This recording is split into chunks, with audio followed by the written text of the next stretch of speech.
video on YouTube right now. Oh, I Very see. cool. I threw in a bunch of memes in my part because I speculated YouTube wasn't gonna do it Yeah, themselves. design ako And make a no pila. shade, but I was right. And people I'm have been okay enjoying design. them a lot.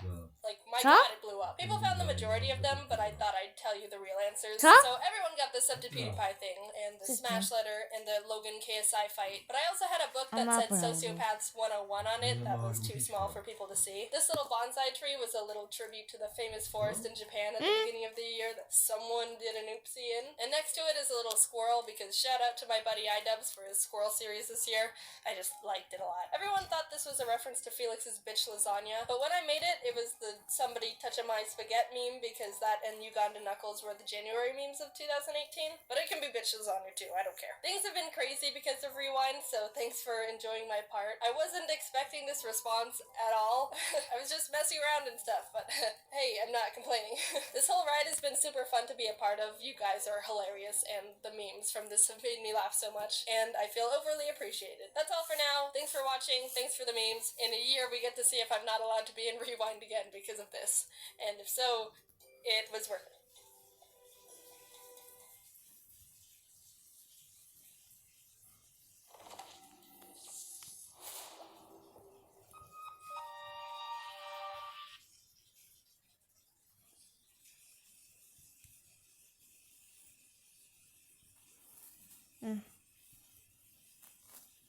My mom put me in a lot of extracurricular activities when I was growing up, like I've mentioned before. And one I haven't talked about yet was this summer camp called Camp Operetta. When I was the ripe age of 8, my mom decided I wasn't enough of a versatile super child yet, and it was time for me to dip my toes into the showbiz puddle that is musical theater. I did piano and stuff, but I've never been interested in the performing arts. So when my mom asked me if I wanted to do this Camp Operetta thing during the summer, I was like, okay.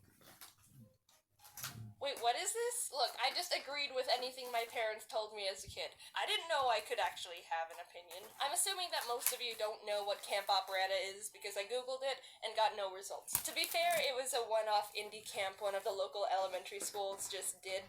So, basically Camp Operetta was for young artsy theater kids and would start off by sitting in a group and reading a picture book. Then everyone works together to rewrite it into a musical play to perform in front of the parents at the end of the camp. And then what should the tiger say? Make them say the F word. Then we all get assigned roles for the play, write the music, and make the costumes and set. It was actually really fun, and I looked forward to it a lot. Also, when I say write music, I mean the teachers tell us how to play nursery songs on xylophones in those colored plastic tubes. We weren't dropping fire in 4th grade. The first year I did Camp Operetta, the book we were supposed to theaterize was... I can't remember. I just know it was about a bunch of animals in the jungle, and I wanted to land the role of cheetah because I thought cheetahs were cool. And obviously, I'm the best cheetah out of all you losers. She wasn't the main character, but I've never been a main character kind of guy. I'm the I can't cope with number 1 spots because the expectation, spotlight, and stress is enough to break me kind of guy. So that's why I'm always happy to sit at, like, number 2 in most things. It proves, hey, I'm talented and hardworking enough to land an important and high up role, without complete judgment and pressure of being at the top with everyone waiting for you to mess something up. Bit of a depressing life hack for you guys. Spoiler alert, I nailed the audition and reeled myself in the role of cheetah. The catch was there were too many kids in the camp for the amount of characters in the play, so what the teachers decided we'd do was assign 2 people per character, and then halfway through the play, switch out casts. The girl who landed Cheetah 2 was this one girl who I don't remember the name of, but I thought she was super cool because she only had 1 arm. It's a good thing the teachers didn't care that the 2 kids who shared a role didn't have to look similar, because they'd either have to dye her hair dark brown and make her look Asian somehow, or chop one of my arms off. We made masks out of paper plates, painted a jungle scenery on big sheets of paper for the background. I think the costumes were made of paper too.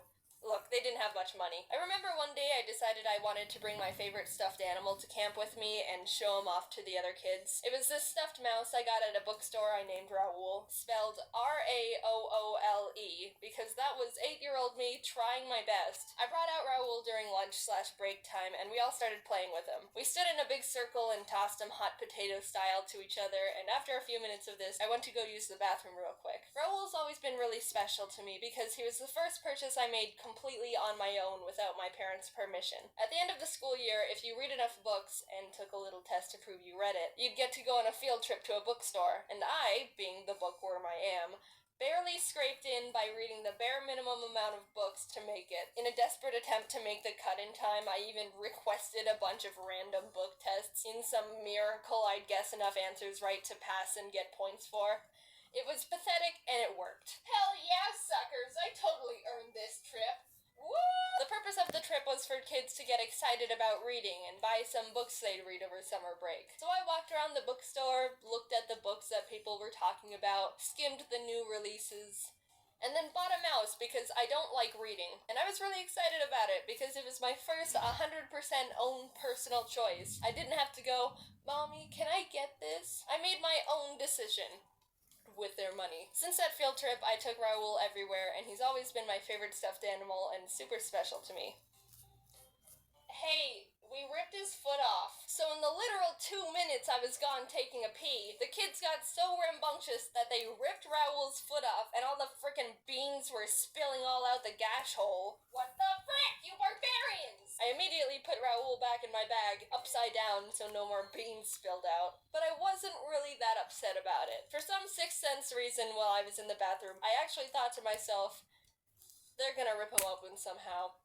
And they did. I was cool, and we were all able to joke about it. The beans that spilled out looked like little eggs, so we were like, "Oh, he's laying eggs, oh!" After camp, my mom was able to stitch him back up, too, so he's all good. Look, here he is, doing good. Anyway, we kept working on the play, finished getting the show set up, practiced our lines, and after a couple weeks, we were ready to perform in front of the parents.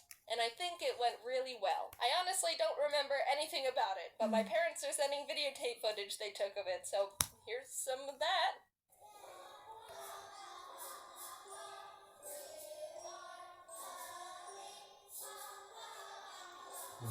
But that's not the end of Camp Operetta. I went again next year, and this time we did a play on the rainbow fish. The story of a special fish with shiny rainbow scales, and no one wanted to hang out with him because he wouldn't give them what makes him special. And the only way he felt like he could be happy was to give away his specialness to the fish that only wanted to leech off his beauty.